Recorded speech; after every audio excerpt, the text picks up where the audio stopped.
Hello, আসসালামু আলাইকুম। আমি অ্যাডভোকেট আয়েশা আলী, চেয়ারম্যান জাতীয় মহিলা সহায়তা সংস্থা বাংলাদেশ এবং notary public lawyer Bangladesh supreme court. আশা করছি আপনারা সবাই ভালো আছেন। আমিও আল্লাহর রহমতে আপনাদের দয়ায় ভালো আছি। আজকে আপনাদের সাথে একটা ইম্পর্টেন্ট টপিক নিয়ে কথা বলবো। টপিকটা হচ্ছে ফাদার ডিক্লারেশন। আমার ইউটিউব চ্যানেলে অ্যাভেলেবেল মাদার ডিক্লারেশন সম্পর্কে অনেক ধরনের ভিডিও আপনারা পেয়েছেন, কিন্তু ফাদার ডিক্লারেশন সম্পর্কে this is the first video. আপনাদের অনেকের ইনকোয়ারি ছিল যে ম্যাডাম ফাদার ডিক্লারেশন অ্যাকচুয়ালি কীভাবে রেডি করতে হয়। তো অনেকে আপনারা কী করেন, ব্রোকারদের মাধ্যমে ফাদার ডিক্লারেশনটা রেডি করেন। কোনো ব্রোকারের মাধ্যমে কম্পিউটার দোকান থেকে যদি আপনার ফাদার ডিক্লারেশন রেডি করেন, সেই ফাদার ডিক্লারেশনটা কখনই গ্র্যান্টেড হবে না। এই ফাদার ডিক্লারেশনটা অবশ্যই আপনাকে ফার্স্ট ক্লাস ম্যাজিস্ট্রেটের মাধ্যমে, একটা ম্যাজিস্ট্রেট সার্টিফাইড কপির মাধ্যমে ফাদার ডিক্লারেশন রেডি করতে হবে এবং অবশ্যই একজন নোটারি পাবলিক লয়ার আপনাদের এটা নোটারাইজ করে দিতে হবে। ফাদার ডিক্লারেশন যখন আপনি রেডি করতে হয়ে যাবে, তখন এই ফাদার ডিক্লারেশনটাকে আপনার মুফা করে নিতে হবে, অর্থাৎ আপনাদেরকে ল মিনিস্ট্রি এবং ফরেন মিনিস্ট্রি থেকে এটাকে অ্যাটাস্টেড করে আনতে হবে। এরপর আপনি দেশের বাইরের বিশ্বের যে কোনো প্রান্তে, যদি কারো মা দেশের বাইরে থাকে এবং বাবা যদি বাংলাদেশে থাকে, সেক্ষেত্রে যদি সন্তানরা বাবার সাথে থাকে, সেক্ষেত্রে মা সেখান থেকে তার বাচ্চাদের জন্য ভিসা প্রসেসিংয়ের জন্য আবেদন করতে পারবেন। কিন্তু ফাদার ডিক্লারেশনের জন্য যখন আপনারা রেডি করবেন, তখন ফাদার ডিক্লারেশনের জন্য যে ডকুমেন্টসগুলি আপনাদের প্রয়োজন হবে, সেটা হচ্ছে ফার্স্ট টাইমে হচ্ছে বাবা মায়ের এবং বাচ্চাদের পাসপোর্টের স্ক্যানিং কপি, বাবার ন্যাশনাল আইডি কার্ড, মার ন্যাশনাল আইডি কার্ড, বাবা এবং মায়ের যে বৈবাহিক সম্পর্কের যে অবস্থাটা, অর্থাৎ ওনারা কি এখন কারেন্টলি তাদের বৈবাহিক সম্পর্ক মেনটেন করে যাচ্ছেন অথবা ডিসকানেক্ট, অর্থাৎ ম্যারেজ অথবা ডিভোর্স, এটা দুটোটাই উল্লেখ করতে হবে। যদি কেউ ম্যারেজ হয়ে থাকেন, অর্থাৎ ম্যারিড পার্সন হয়ে থাকেন, তাহলে ম্যারেজ সার্টিফিকেট এখানে ইনক্লুড করতে হবে। আর যদি কেউ ডিভোর্স হয়ে থাকেন, তাহলে অবশ্যই ডিভোর্সের সার্টিফিকেট এই ফাদার ডিক্লারেশনের সাথে প্রোভাইড করতে হবে।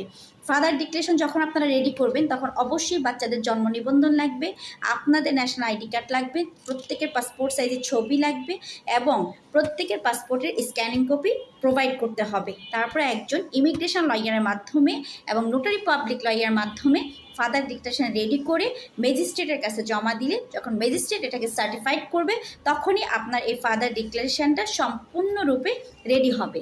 এরপর আপনার এই ফাদার ডিক্লারেশন যখন আপনি মুফাতে পাঠাবেন, অর্থাৎ মিনিস্ট্রিতে পাঠাবেন মুফা করার জন্য, ল মিনিস্ট্রি এবং ফরেন মিনিস্ট্রিতে যখন আপনার এটা সার্টিফাইড হয়ে আসবে, অর্থাৎ অ্যাপোস্টেবল হয়ে আসবে অথবা অ্যাটাস্টেড হয়ে আসবে, তখন আপনার এই ফাদার ডিক্লারেশনটা হচ্ছে দেশের বাইরে অথবা বাংলাদেশে ভিসা প্রসেসিংয়ের জন্য যে কোনো জায়গায় আপনি এটা জমা দিতে পারবেন এবং ইনশাল্লাহ এই ফাদার ডিক্লারেশনের মাধ্যমেই তখন আপনার বাচ্চাদের ভিসা হওয়ার চান্স 90% থাকে। তো আপনারা অনেকেই দেখতে চেয়েছেন যে ফাদার ডিক্লারেশন অ্যাকচুয়ালি কেমন হয়। ফাদার ডিক্লারেশনটা হচ্ছে ঠিক হুবহু এই ধরনেরই হয়। অনেকে মনে করেন যে 300 টাকার স্ট্যাম্পে লিখে দিলে কম্পিউটার থেকে যদি আপনারা এটাকে ডাউনলোড করে টাইপ করেন, তাহলে ফাদার ডিক্লারেশন রেডি হয়ে যায়।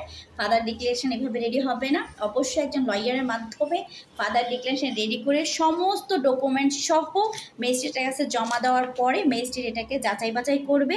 যদি প্রয়োজন মনে করে, উনি সেক্ষেত্রে বাবাকে এবং সন্তানদেরকে ওনার কাছে ডেকে নিতে পারেন এবং কিছু প্রশ্ন জিজ্ঞাসা করতে পারেন যদি ওনার সন্দেহ হয়। যদি সন্দেহ না হয়, অনেক ক্ষেত্রে ম্যাজিস্ট্রেট এটাকে সার্টিফাইড দেয়, অর্থাৎ সার্টিফিকেট করে দেয় যে ঠিক আছে, এই ডকুমেন্টসটা এটা অ্যাপ্রোপ্রিয়েট। তারপর এটা অবশ্যই নোটারি করে নেবেন। নোটারি করার পরে তারপর হচ্ছে ম্যাজিস্ট্রেটে জমা দিবেন। এটাই হচ্ছে ফাদার ডিক্লারেশন। এবং ফাদার ডিক্লারেশনটা কীভাবে হয় এটা তো আপনাদেরকে দেখালাম। অন্যদিন আমরা আরেকটা ডকুমেন্টস নিয়ে আপনার সাথে কথা বলবো। এই ডিক্লারেশন পেপারটা অ্যাকচুয়ালি আমার পর্তুগাল যাবে এবং ওদের বাচ্চাদেরকে নেওয়ার জন্য, এবং ওনারা ম্যারিড এবং ওনাদের এই ডিক্লারেশন রেডি করার জন্য ওদের ম্যারেজ সার্টিফিকেট জমা দেওয়া হয়েছে। আর যদি আপনার ডিভোর্সই হয়, তাহলে অবশ্যই ডিভোর্স সার্টিফিকেট এটার সাথে প্রোভাইড করবেন। ভালো থাকবেন, দোয়া করবেন। আল্লাহ হাফিজ।